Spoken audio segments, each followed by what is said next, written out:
अस्सलाम वालेकुम। मेरा नाम अलवीना अमीन है और मैं आगा खान यूनिवर्सिटी हॉस्पिटल में बतौर नर्स मैनेजर अपनी खिदमत सर अंजाम दे रही हूँ। मेरे साथ आज फराह सैयद मौजूद हैं। ये बतौर क्लिनिकल डाइटिशियन आगा खान यूनिवर्सिटी हॉस्पिटल में अपनी खिदमत सर अंजाम दे रही हैं। आज हम दोनों Aga Khan health board for Pakistan की जानिब से यहाँ पर हाजिर हुए हैं और आज का जो हमारा वेबिनार है ये वर्ल्ड हेल्थ डे की मुनासिबत से मुनक्किद किया गया है। इस साल जो एक खास थीम इस दिन को दिया गया है वो है together for health stand for science. फरा, मैं आपसे पहला सवाल ये पूछना चाहती हूँ कि इस मौजू को लेते हुए या इस थीम को लेते हुए आप न्यूट्रिशन को कैसे कनेक्ट करते हैं? अस्सलाम वालेकुम एवरीवन। तो thank you so much for having me. तो पहली चीज़ यही है कि हम जो थीम की बात करें स्टैंड फॉर साइंस, तो बेसिकली इसका मकसद ही ये है कि आपने एविडेंस बेस्ड रिसर्च रिलेटेड चीज़ों को इंफॉर्मेशन को इस्तेमाल करना है, चाहे वो इंडिविजुअल लेवल पे हो चाहे वो कम्युनिटी लेवल पे हो, क्योंकि रेलेवेंट इंफॉर्मेशन से आप बच सकते हैं कि एक तो आपका जो प्रोलॉन्ग या क्रॉनिक डिजीजेज में हम जैसे मुब्तला हो जाते हैं तो उसमें, और जो क्विक फिक्सेस की तरह हम भागते हैं उससे हम बच सकते हैं। तो बेसिकली इसका मकसद ही ये है कि आप अगर गूगल सर्च पे भी जाते हैं तो आप रिसर्च रिलेटेड इंफॉर्मेशन को जिस पे कम्युनिटी की पे काम हुआ हुआ है उसको फोकस करें। हम किस तरीके से सही इंफॉर्मेशन और गलत इंफॉर्मेशन को जो कि न्यूट्रिशन के रिलेटेड है, किस तरह से उसको डिस्टिंग्विश कर सकते हैं? सो इसमें आपने जैसे बात की कि अभी हमारा ट्रेंड, हम कहते हैं कि हर रिलेटेड हम एक ट्रेंड को फॉलो कर रहे होते हैं कि आजकल ये ट्रेंड चल रहा है, इसलिए का बहुत एक क्विक फिक्सेस की तरफ जाते हैं और वो हमें ज़्यादा ट्रैक भी करती है। सो बेसिकली वो मिस इन्फॉर्मेशन इस तरीके से आप गेज कर सकते हैं कि जहाँ पे सिर्फ एक बंदा सिर्फ अपना एक्सपीरियंस एक्सप्लेन कर रहा है, तो रीज़न उसका यही है कि वो हो सकता है कि जो 10 लोग सुनने वाले हों उन पे वो एक तरीके से काम ना करे। और हमेशा कोशिश करेंगे जिस चीज़ को, चाहे वो एक स्मॉल इंग्रेडिएंट ही क्यों ना हो, अगर आप अपनी लाइफ में उसको चेंज कर रहे हैं, अपने पैटर्न में उसको चेंज कर रहे हैं, तो ज़रूर उसके बारे में पढ़ लें कि कहीं न कहीं इसका कोई नुकसान आपके लिए तो नहीं हो रहा है। हो सकता है कि किसी और चीज़ को, किसी और को तो बेनिफिट दे, बट वो आपके लिए बेहतर ना हो। ये ज़्यादातर हमारे पास आता है फ़ोकस जहाँ पे हम वज़न कम कर रहे होते हैं या वज़न हम ज़्यादा करना चाह रहे होते हैं, तो वहाँ पे लोग जो है ना चाहते हैं कि बस 1 हफ्ते में जो है ना वो 10 केजी गिर जाए।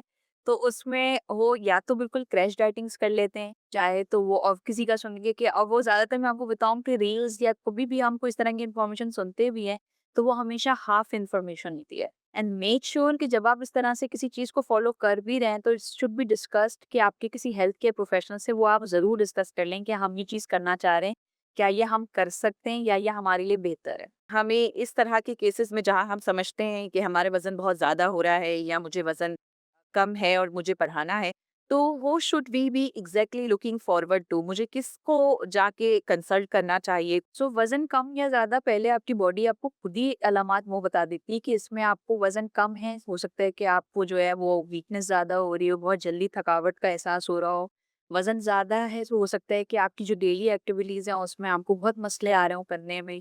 पहली चीज़ तो ये कि आपसे कोई एक फ़िज़िशियन हो जिसके पास जाके आप ये चीज़ें डिस्कस कर सकते हैं कि ये प्रॉब्लम आपको आ रही है, एंड देन आप जो है उसके बाद फिर अपना एक रेगुलर चेकअप, अगर वो कोई लैब टेस्ट आपको लिखवाते हैं वो करवा के देन आप फिर किसी डाइटिशियन से रिव्यू कर सकते हैं। हमें अक्सर लगता है कि डाइट प्लान बहुत एक्सपेंसिव होते हैं और ये फॉलो नहीं किए जा सकते, या वो बहुत कट शॉर्ट कर देते हैं, उसमें कोई एक ही चीज़ होती है, तो कम से कम वो इंडिविजुअलाइज्ड प्लान हो जो आपके रूटीन के साथ एडजस्ट हो। ऐसे बहुत सारी डाइट प्लान ऑनलाइन भी अवेलेबल हैं, जिस पे हम एग्ज़ैक्टली अपना बॉडी वेट लिखते हैं, एग्ज़ैक्टली अपने प्रेफ़रेंसेस लिखते हैं कि मैं ये खाना चाहती हूँ या मैं वो खाना चाहती हूँ और वो हमें इंस्टेंटली एक प्लान बना के दे देते हैं। ऐसी किसी भी किस्म की गैर तस्दीक शुदा डाइट को इस्तेमाल करने से लॉन्ग टर्म हमारी सेहत पे क्या असरात मुरतब हो सकते हैं? अच्छा, डाइट प्लान का कॉन्सेप्ट ये है कि कोई एक चीज़ को कम या ज़्यादा नहीं करना है, इट शुड बी बैलेंस्ड। और सबसे ज़्यादा मसला वहीं आता है कि जब आप इस तरह के कोई डाइट प्लान्स पे जाएँ भी तो ये बहुत लंबे अरसे के लिए आप इसको फॉलो नहीं कर पाते हैं, एंड रीज़न उसका यही है कि वो आपके रियलिस्टिक गोल्स में सेट नहीं हो रहा होता है। अगर हम कोई मील सर्विस लगाते भी हैं, तो वो बहुत एक्सपेंसिव होती हैं। तो आइडियल डाइट प्लान वही है कि जो आपका रूटीन, जो फैमिली सेटिंग्स हैं, उसी में ही वही खाने को आप कैसे बेहतर और कैसे हेल्दी कर सकते हैं, जो कि आपको सस्टेनेबल भी रहे और वो कंटिन्यूएशन में भी रहे कि वो प्लान आप फॉलो कर सकते हैं। देन अभी हम जैसे कैलोरीज की मॉनिटरिंग कहते हैं, तो अगर कोई रियलिस्टिक गोल आप सेट करते हैं, या अगर आप किसी हेल्थ केयर प्रोफेशनल से मशवरा करते हैं और वो आपको कहते हैं कि इतना set of amount of calories आप पूरे दिन में ले सकते हैं, तो अब कुछ ऑथेंटिक ऐप्स भी हैं जिस पे आप अपना डेली का ये जो पूरा डाइट प्लान्स हैं उसको आप मैनेज कर सकते हैं कि आप पूरे दिन में कितना ले रहे थे, कितना ले सकते हैं और आगे कितनी गुंजाइश है, कैसे उसको एडजस्ट कर सकते हैं। तो ऐसी ऐप्स हैं जो कि ऑथेंटिक भी हैं और आप उसको रिलायबल सोर्स में यूज़ भी कर सकते हैं। जैसे आपने कहा फैमिली मील्स हमारे होते हैं, घर में खाना सबके लिए एक साथ में बनता है और हमें जब तक बहुत सारा तड़का ना लगा हो, मिर्च मसाला ना नज़र आता हो, तो तब तक हमें खाने का जायका महसूस नहीं होता है और हमारा पेट भरता नहीं है। तो ऐसी सिचुएशन में जहाँ पर सबके लिए एक साथ खाना बनता है और ये सिर्फ घरों में नहीं होता है, ये ऑफिसेज़ के अंदर भी होता है, ये कैंटीन्स के अंदर भी होता है। उस सूरत में मुझे पर्सनली अपने लेवल पे, इंडिविजुअल लेवल पे मैं किस तरीके से अपने उस डाइट को हेल्दी पोर्शन में एडजस्ट कर सकती तो इसमें पहली चीज़ तो ये है कि जो हमारे ट्रेडिशनल खाने हैं वो जैसे आपने भी कहा कि बहुत जब तक हमें कुछ तेल की बघार नज़र ना आए और हमें लगता है कि इस खाने में रौनक नहीं है। तो कोशिश ये करनी है कि आपने पहले खानों में जो है वो अपना लेस ऑयल यूज़ करें। ऑयल कौन-सा यूज़ कर सकते हैं जितने भी प्लांट और वेजिटेबल बेस्ड ऑयल हैं, ठीक है? और नमक कम से कम इस्तेमाल करें। प्रोसेस्ड फूड को घरों में लेके ही ना आएँ तो कोशिश करें क्योंकि वो भी प्रिजर्वेटिव्स हैं, वो हेल्दी नहीं। और जितना लीन प्रोटीन आप यूज़ कर सकते हैं, चर्बी के बगैर वाला जो मीट है वो आप बेहतर यूज़ कर सकते हैं। होल ग्रेन्स का इस्तेमाल करें जिसमें फाइबर ज़्यादा हो, तो घर में चिक्की वाले आटे की रोटी जैसे ले ली, जौ या गंदम का दलिया उसमें जैसे आपने नाश्तों में ले लिया, तो कोशिश करें और वाइट मैदा या रिफाइंड प्रोडक्ट्स को अपनी लाइफ से जितना आप कम कर सकते हैं, लिमिटेड कर सकते हैं, वो आइडियल है। ऑफिस में अगर कोई एक लंच ऑफर हो भी रहा है तो दैट शुड बी कि जो 50% आपका वेजिटेबल सोर्सेस है वो, तो ये वो कुछ चीज़ें हैं और उसमें कोशिश करें कि जो प्रोसेस जैसे कि हम फ्लेवर जिससे ऐड करते हैं, अचार, चटनियाँ, एक्स्ट्रा सॉल्ट हम डाल-डाल के उसको बेहतर कर रहे होते हैं, इस चीज़ को कम से कम करें। हाइड्रेशन को अपनी बेहतर करें और कैफ़ीन का इंटेक कम से कम। सो फरा एक बड़ा दिलचस्प सवाल मेरे ज़हन में इस वक़्त आ रहा है कि हमारा कौमी मसला ये है कि हम शादियाँ, इवेंट्स और ये तमाम चीज़ें ऐसी हैं जो मेरे ख़्याल में हर दूसरे महीने हमें किसी न किसी दावत पे जाना पड़ता है। उस सूरत में हम किस तरीके से अपने डाइट को एक हेल्दी डाइट पे एडजस्ट कर सकते हैं? ने अगर हेल्दी हैबिट्स की तरफ जाना है तो आपकी टाइमिंग ऑफ मील भी बहुत इंपॉर्टेंट है और वो रूटीन का पार्ट बन जाए। तो कभी ऐसा हो भी कि जैसे आपको लेट फंक्शंस में जाना है तो कोशिश करें कि आप बहुत एम्प्टी स्टमक ना जाएँ, कि वहाँ जाके आप वो जो है वो बल्क में या बिंज ईटिंग करें।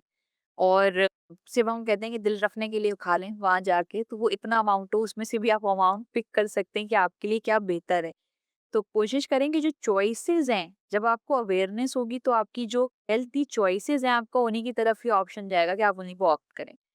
पानी पहले पी के खाना स्टार्ट कर लें अगर आपको लग रहा है आपको बहुत भूख लग रही है। और जितना हद तक आप मैदे की बनी हुई या रिफाइंड चीज़ों को अवॉइड कर सकते हैं, खास तौर पे इस तरह के इवेंट्स में, तो वो आइडियल है। फरा एक बहुत ही कॉमन हम इसको मिथ भी कह सकते हैं और हम हो सकता है ये बिल्कुल करेक्ट चॉइस भी हो। हम घी को आम तौर पे प्रेफ़र करते हैं तेल के ऊपर और ख़ास करके अगर उसमें देसी घी है, तो उसको प्रेफ़र करते हैं। तो थोड़ा-सा अगर आप बता सकें कि कौन-सा ऐसा फ़ैट है जो कि हेल्दी फ़ैट है और कौन-सा ऐसा फ़ैट है जो कि अनहेल्दी फ़ैट है? अच्छा, फैट की डिबेट हमेशा ये होती है कि देसी घी जैसे शुरू के कुछ अरसों में बहुत ख़राब था और हमारे वहाँ मसला ये है कि चूँकि हम फैमिलीज़ को फ़ॉलो करते हैं, तो अगर किसी बड़े को जिसको हार्ट डिज़ीज़ है और उसको किसी डॉक्टर ने कुछ मना किया है, तो हम घर में 12 साल, 15 साल की बच्ची का भी वो चीज़ बंद करा देते हैं कि ये हेल्दी नहीं है, जबकि वो हो सकता है कि उस बच्चे की उस ग्रोइंग एज में वो उसकी ज़रूरत हो। सो ऑयल का जहाँ तक मसला है वो ये है कि अगर देसी घी आप लेना भी चाह रहे हैं, तो ये इस तरह की चीज़ें हैं कि शायद वेट डाइजेस्ट हो और हेवीनेस भी क्रिएट करती हैं। तो अगर आपकी लाइफ में वो फिजिकल एक्टिविटी उस लिहाज से है कि आप इसको डाइजेस्ट भी कर सकते हैं, अमाउंट इसका कम इस्तेमाल कर सकते हैं, तो आप इसको यूज़ कर सकते हैं। इसमें कोई नुकसान नहीं है। आपकी गाइडलाइंस में देसी घी भी आप ले सकते हैं 1 टीस्पून को 1 टेबलस्पून और हफ्ते में चाहें तो 1 दफ़ा भी यूज़ कर सकते हैं। तो एक बड़ा कॉमन अ, अलमिया आई थिंक हमें महसूस होता है अपने आम ज़िंदगी के अंदर और वो ये है कि healthy looks expensive than unhealthy. तो जैसे जंक फूड्स है, चिप्स है, बेकरी आइटम है, बहुत एक्सेसिबल है, अवेलेबल है, we can have them any time और बहुत जल्दी में मिल जाता है, जल्दी से खा लेते हैं and then we are fulfilled, satisfied भी हो जाते हैं। किस तरीके से इसको बेहतर कर सकते हैं? अच्छा, इसमें मैं कहूँगी कि शायद वो एक्सपेंसिव तो लगता है या नहीं लगता, लेकिन ये अट्रैक्ट ज़रूर करता है। बिल्कुल। और ये शायद ईज़ी टू टेक, और उसमें लगता है कि ये फ्लेवर भी ज़्यादा होता है, तो घर का खाना जो है ना वो इसीलिए पसंद नहीं आ रहा होता है। सो मेक श्योर कि आप जो है ना एक तो ये कि अगर हम जितने भी सीज़नल चीज़ें हैं, जो फल, सब्जियाँ, वो अगर सीज़न के हिसाब से हैं तो वो आपकी सस्ती भी होंगी, और कोशिश करें कि हमारे पाकिस्तानी खाने हैं ही इंक्लूजन ऑफ वेजिटेबल, दाल, गोश्त, तो वो कोई इतना एक्सपेंसिव नहीं पड़ता है, और हम उसको जो डेली मील्स हैं हम उसको अपने हिसाब से अरेंज और मैनेज कर सकते हैं अपने बजट कंट्रोल में, कि वो एक ही खाना अगर बन रहा है तो वो ऐसा बने कि आपके घर में हर एज ग्रुप पे वो यूज़ हो सके। और कोशिश करें, क्योंकि ये जो प्रोसेस्ड फूड्स हैं या जो अनहेल्दी जिसको हम जंक फूड कहते हैं, ये थोड़े टेम्परेरी तौर पे तो आपको बहुत अच्छे लगेंगे, आपको खुश भी कर देते हैं, जैसे हम बात कर रहे थे कि वो मूड रिलेटेड भी होते हैं। तो उसमें प्रॉब्लम ये आती है कि ये प्रोसेस में आ जाते हैं, ये आपको अल्टीमेटली अगर आप बहुत लॉन्गर टाइम के लिए इसको एक ही उसमें यूज़ करते रहें अपने डेली रूटीन में, तो ये आपको ओबेसिटी की तरफ भी, कार्डियोवास्कुलर और डायबिटीज़ के चांसेस भी बढ़ा देते हैं। सो फ़रा, ये सारी आई थिंक बहुत ही ज़्यादा एसेंशियल इन्फॉर्मेशन है। अभी आपने बताया कि खाना हमारे मूड को बहुत ज़्यादा अफ़ेक्ट करता है। तो मूड को लेकर या हमारे इमोशनल हेल्थ को लेकर खाने का क्या रोल है? और हम किस तरह खाने के ज़रिए से अपनी प्रोडक्टिविटी को भी बेहतर कर सकते हैं?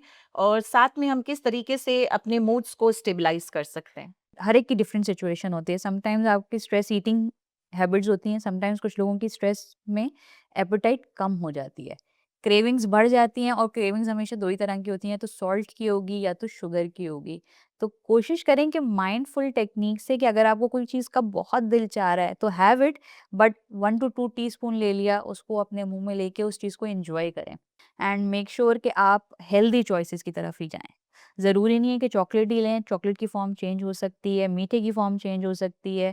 आप ज़्यादातर फाइबर वाली चीज़ों का रखें जो कि आपके पेट को भरे रहने दें। तो जब वही चीज़ डाउन नहीं होगी ना, एनर्जी क्रैश होगी, तो आपको जो है किसी शुगर या सॉल्ट की एक स्पेसिफिक क्रेविंग नहीं होगी। सही। फ़रा, मील स्किप कर देना ठीक है? अच्छा, आइडियली तौर पे वी डोंट रिकमेंड कि हाँ, आप मील स्किप करें। रीज़न उसका क्या है, क्योंकि वो हमेशा फिर एनर्जी क्रैश होती है, और आप जो है ना बिंज ईटिंग की तरफ जाते हैं। मतलब एक क्वांटिटी आप फिर ज़्यादा पूरी करते हैं, वो एक स्किप मील की। तो स्किप मील करने का हर एक के लिए जो है वो एडवाइजेबल नहीं है। और अगर आप ये डेलिबरेटली करें, मतलब जानबूझ के अपने आप को फाकों पर डाल रहे हैं, या अपने के वज़न कम हो जाए, तो वो हमेशा ये होगा कि कभी भी आपको उससे बेनिफिट नहीं मिलेगा, बल्कि वो एक मील जो आप स्किप कर रहे हैं, वो आप एक मील में उसको बराबर कर लेते हैं। सो इट्स बेटर कि आप छोटे-छोटे मील्स टुकड़ों में ले लें, और एक टाइम का पोर्शन अपना कंट्रोल कर लें। राइट।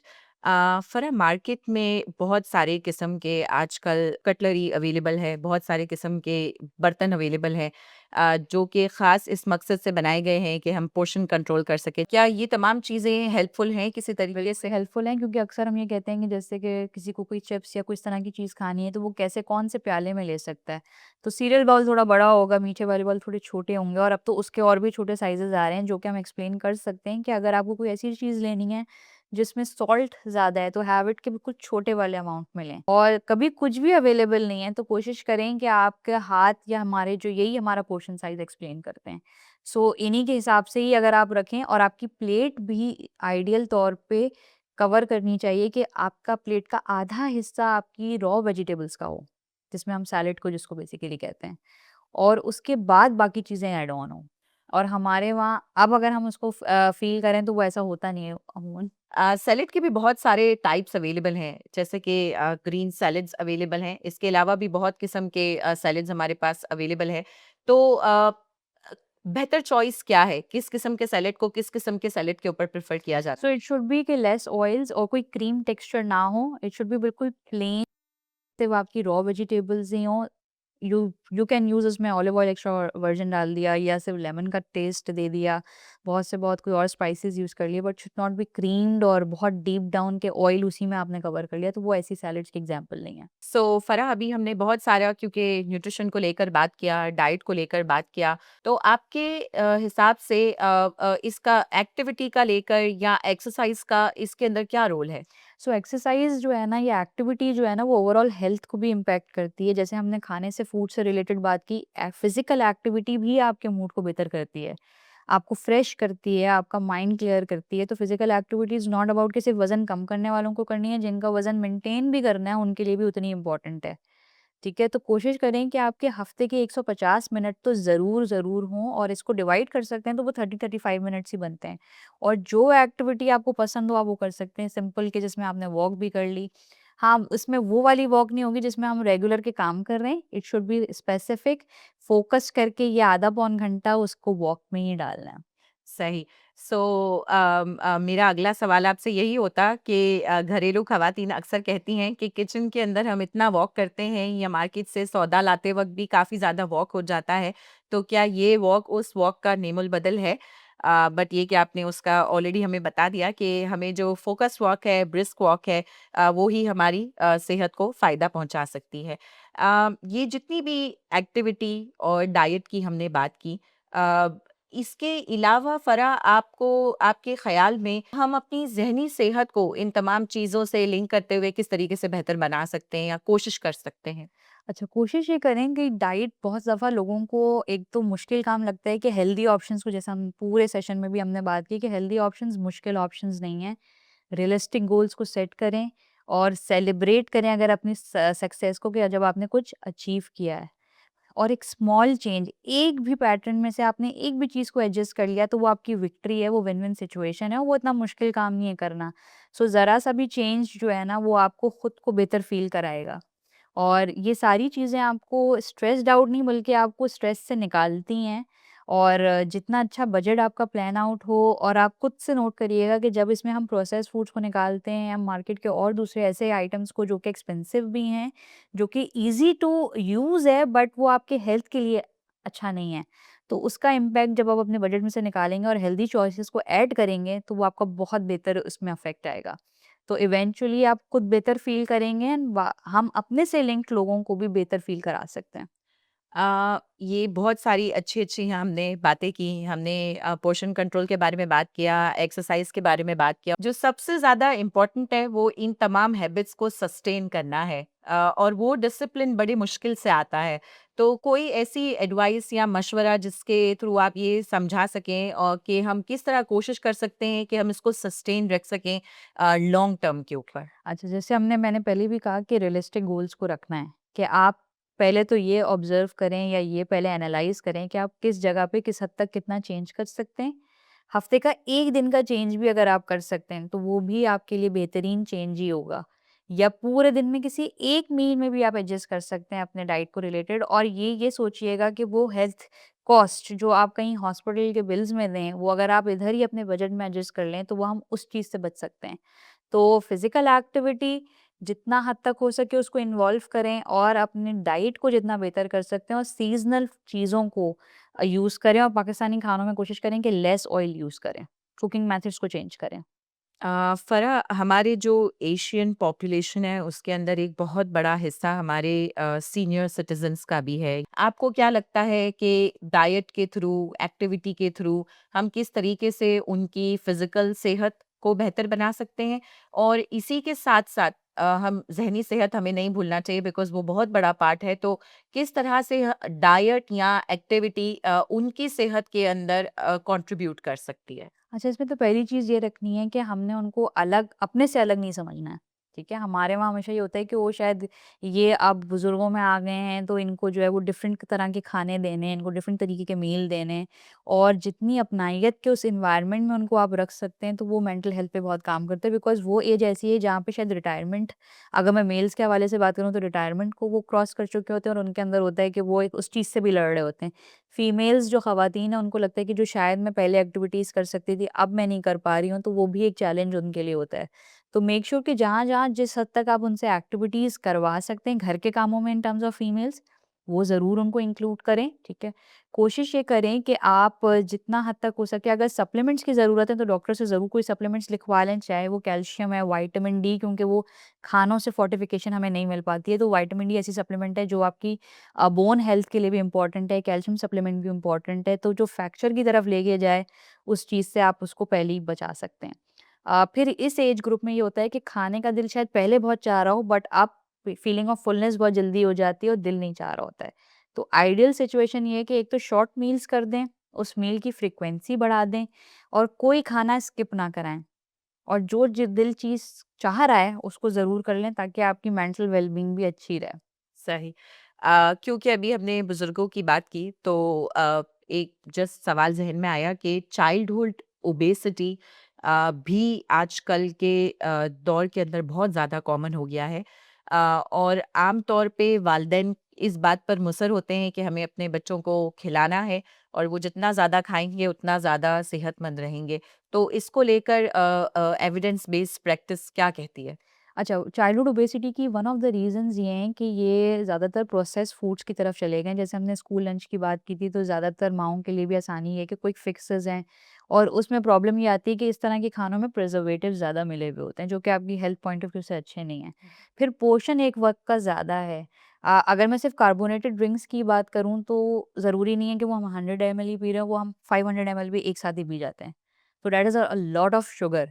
ठीक है और फिर फिजिकल एक्टिविटी कोई नहीं होती है वहाँ पे ये बच्चों का क्या होता है कि अगर टेंडेंसी है जेनेटिकली भी इशू है तो वो और उसको मजीद इम्प्रूव कर देता है मतलब कि आपका वजन बढ़ा देगा तो वो आपके बेनिफिट में नहीं है सो फिर जब इस तरह के कोई बच्चों चाइल्डहुड ओबेसिटी में एक और ट्रॉमा क्या आता है कि वो फिर पर्सनैलिटी डिसऑर्डर का शिकार हो जाते हैं अपने वजन को लेके इन सारी सेल्फ आइसोलेशन में चले जाना और कभी कभार ये होता है कि वो दूसरे पैटर्न पे भी जा सकते हैं कि वो उस चीज़ से ओवरकम करने के लिए मजीद खाते हैं बिल्कुल।